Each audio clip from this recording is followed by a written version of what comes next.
तू जानी ना पुराणा कथा गुड़ा सब मन पड़े बेलू तोर आखिर जमी छड़ छड़ है लुह सी जो महाबात्या तू जो जन्म हबार से तो बापा मो पाखे नी कलिकता काम करुले तू जन्म हबा परे चिट्ठी लेखा है कि तुम गोटे पुओ बोल कि तू जानी ना चिट्ठी जाई केते दिन पर पहुंची तो 21 जाके चिट्ठी पहुंची रे बाबा से दिन गुड़ा भाविला को केते कष्ट लगुच केते कष्ट लगुच केते केते से दिन हमको बहुत किसी जिनस शिखी दे जाई आम बेल आमे आम बापा जेजे को एते डरुथिलु बिलरू जदि आसिकिना बापा मागियो पागे पानी ग्लास टिके आनिलु आम देह हाथ जमी थरथर होउतिला हां मन भितर एते डर एते भल पाइबा एते सम्मान थिला आजी कालिका पिला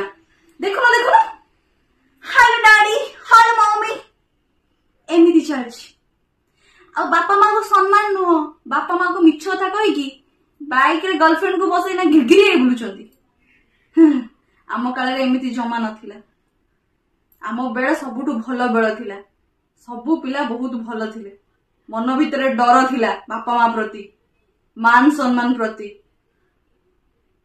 किछि नाही आ मु जेतले बा है कि आस्तिली मोर केते बयस हेतिले जानिछु मात्र 17 वर्ष बयस रे मो बापा मते बाघर कर देथिले 17 वर्ष बयस रे तमरो एते बड़ घर को मु आसे संभाळिछि समस्त को मन जानि कि तांको खाइबा पीबा तांकर कपड़ा पत्र भल मंद सब संभाळिछि तो बापा रे एते टंका दरमा नथिला तो 2-3 हजार टंका पाउथिले सेही थिरे मो अल्प टंका संचय करिकी तमन को बड़ करी बोली कि आ अल्प टंका रे घर चलुथि से दिन ए मन पड़गला को आखिर लुह आसी जाउछि आ सेत बड़ समय रे कहली 17 वर्ष बयस रे कोन झियो शिखि थाए मो भाता हांडीटे उठे पार नथि बोली तो जेजी मां चित्ती कथा मते कहि देई जति मो बापा मां को ना धरि केते कोन सुनै जति मते से दिन कोडे बीती गलानी एबे भाबिले कष्ट लागुछि दिन कोडे बीती गलानी आ एबे तो जेजे मां देख मते पूरा मुंडे की रखी चलती एबे बुझी पाइले को बो भलो को बो खराब एबे बुझी पाइले सेते बळे गारे कोन सुविधा थिला किछि सुविधा नथिला देह पा तम मानकर खराब हेले वैद्य पाखु जीवा पाइले डंगारे तम मान को एपटरे जण को काखी किना मु नेकी जाउथली वैद्य पाखु एकाडिया तम मान को मु बड़ करिछि एते किरो एते बड़ करिछि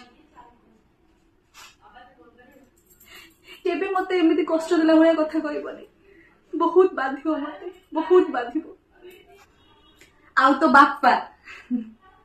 प्रत्येकटी मासरे से चिट्ठी लिखिबे पुओ झियो भल अछंती ना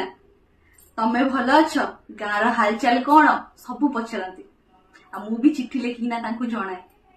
किंतु मो चिट्ठी पहुंचु 15 दिन लागि जाय तांको चिट्ठी पहुंचु मो पाखरे 15 दिन लागि जाय किंतु से जो अनुभूति से आ फेरी आसीबनी केबे से हम पुराना दिन रे थिला एबे तो ट्रिंग हेलो कोन करूचो आम से जुग ए जुग भितर बहुत फरक आम समय रे भल कि टिके खाइबा पाइबा केते कष्ट हो जाउथिला ता ऊपर पुणी बात्या रे जहा सब रिलीफ रे आसे आमे ताको संचय करी करी करी करी तमर तो बड़ परिवार ना तो एबे भाबो तम माने तम मां केमिति चलौथिला ए घर को मु निज पेट रे कपड़ा पकेकी सब परिवार लोकंकर मन कथा बुझिछि से दिन पळैलाणी लोक भूली गले से कथा को मु कौन कौन सब करिछि परिवार पाए किंतु मु भूली नहीं किछि एबे भी भाबिला को आखिर छळ छळ हे कि लुह आसीओ मु किछि भूलिनी आम बेड़े लैंडलाइन फोन थिला आ सोलार चार्ज होउथिला सेटा खरा रे सूर्य किरण रे पकांती तापर से पूरा चार्ज हे जाय ताका धीरे चार्ज करंती आम फोन नथिला लैंडलाइन फोन थिला सेटा पुणी गाँ भितर जणे घर से हूँ दास घर लोकंर तांकरी घर को मुझे जाए जो तो बापा सहित भल मंद कथा हबार थी कहीं पैसा पत्र सरी जाइए तो तांकरी घर को जाए 10 मिनिट कथा हुए टंकाटा लेखा नि हाँ तो जाइना फोन करना तो बापा सहित कथा हुए तो बापा ऑफिस गोटे फोन थिला लैंडलाइन फोन तो से कथा हुए ଭଲ ଲୋକ ଥିଲେ, ଦାସଘର ଲୋକ ଭଲ ଥିଲେ, ସେ ଦିଅନ୍ତି ଫୋନ ଦିଅନ୍ତି।